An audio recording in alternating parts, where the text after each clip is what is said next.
It was a warm summer day in London, one of those rare moments when the sun hung high in the sky, bathing the city in a golden light. The streets were bustling, and the air carried the hum of life. I was on duty, dressed in full uniform, prepared for another day of routine calls. My assignment that day was to respond to non-emergency situations.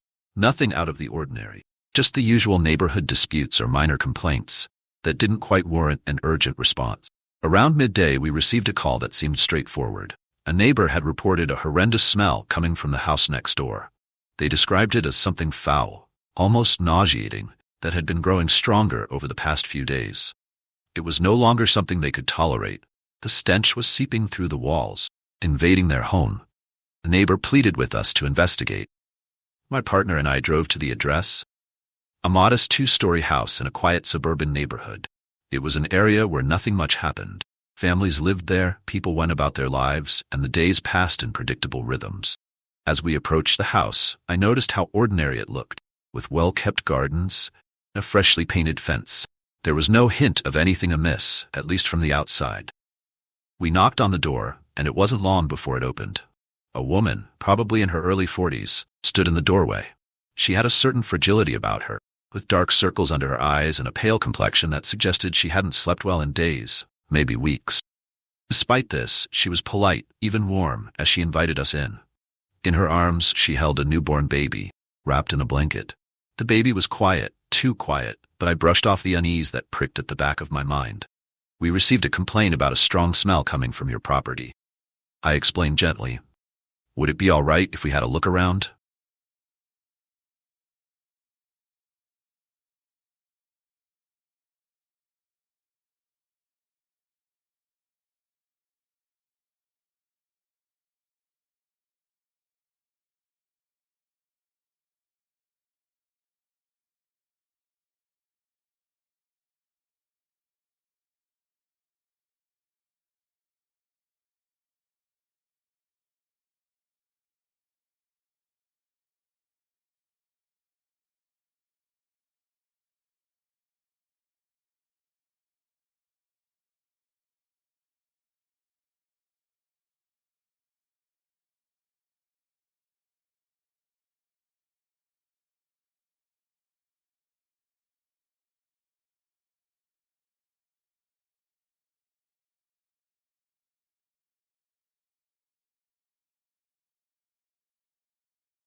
broken by loss, and lost in a reality that no longer exists.